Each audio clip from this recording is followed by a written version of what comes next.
Tem coisa melhor do que uma broinha de milho com um cafezinho? Já que estamos em clima de Copa do Mundo, resolvi trazer uma receita brasileira no canal, porque eu não entendo muito de futebol, mas na cozinha eu me garanto.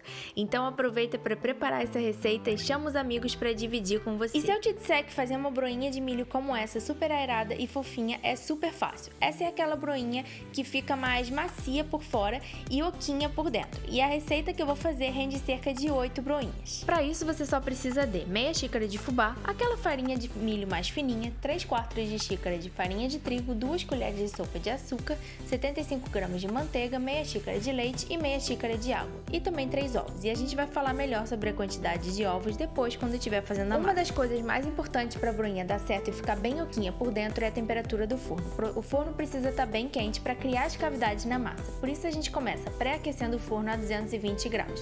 Depois de pré-aquecer o forno, eu coloco em uma panela o leite, a água, o açúcar e a manteiga.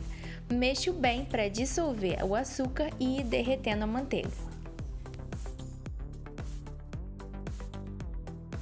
Ah, e eu quase ia esquecendo, eu coloco raspas de limão. Os amantes de broinha com erva doce que me perdoem, mas eu não gosto, então não coloco. Se você gosta, é só colocar as sementes de erva doce agora. Quando a mistura ferver, a gente pode desligar o fogo e adicionar o fubá e a farinha de trigo de uma vez só. Pode parecer que vai dar errado e empelotar, mas é só ir mexendo com calma para ficar homogêneo. A massa precisa cozinhar ainda por uns 2 minutinhos na panela para ir secando. A gente cozinha até ela ficar com essa camadinha de massa no fundo da panela.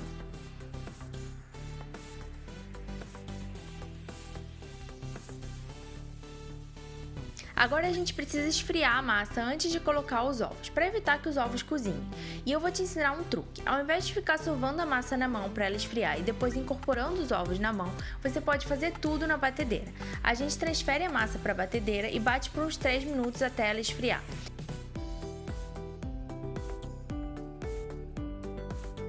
Enquanto isso, a gente aproveita para untar a assadeira onde vai assar as broinhas com um pouco de manteiga. Se você quiser, pode polvilhar um pouco de fubá, mas eu nem vou polvilhar nada, só vou untar com manteiga mesmo. Passados os 3 minutos, coloca a mão na massa sem trocadilhos e aí verifica se você consegue deixar sua mão por uns minutinhos sem se queimar, e aí se sim, a massa tá fria o suficiente. E aí é só começar a adicionar os ovos um a um, sempre batendo entre eles. A massa da broinha é muito parecida com a massa choux, uma massa francesa que é a massa base do profiteroles e das bombas de chocolate. E a gente começa colocando, a princípio, 3 ovos, mas tudo depende da capacidade de absorção da farinha e do fubá. Por isso que é importante conhecer a consistência da massa. A massa não pode ficar totalmente líquida, porque ela precisa da estrutura, mas ela também não pode ficar muito seca, caso contrário ela vai secar muito no forno e não vai ter o efeito fofinho que a gente quer.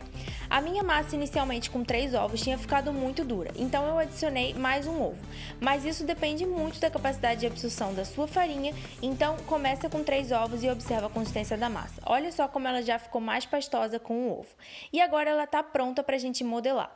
Como ela é mais pastosinha e grudenta, para modelar você pode usar uma colher, você pode usar um bico de confeiteiro se quiser uma coisa mais sofisticada.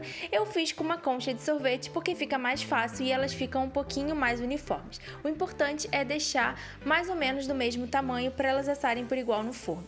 E aí, para finalizar, é só polvilhar com um pouco de fubá por cima, que é a finalização tradicional desse tipo de broinha, e aí pode ir para o forno. A gente vai deixar nessa temperatura de 220 graus por cerca de 15 minutos, até elas crescerem um pouco e formarem essa estrutura. E aí a gente pode abaixar o fogo para 180 graus e deixar por mais uns 30 minutos até elas ficarem bem douradinhas. Depois de sair do forno, é só servir com aquele cafezinho e se deliciar.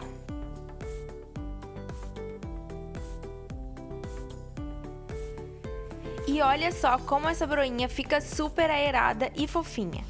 E o melhor, vocês viram como é super fácil de fazer. Rapidinho você tem essa broinha maravilhosa para tomar com um cafezinho. Se gostou da receita, aproveita para se inscrever no canal, curtir o vídeo. Quando fizer a receita, me marca lá no Instagram. E é isso, beijo e nos vemos no próximo vídeo.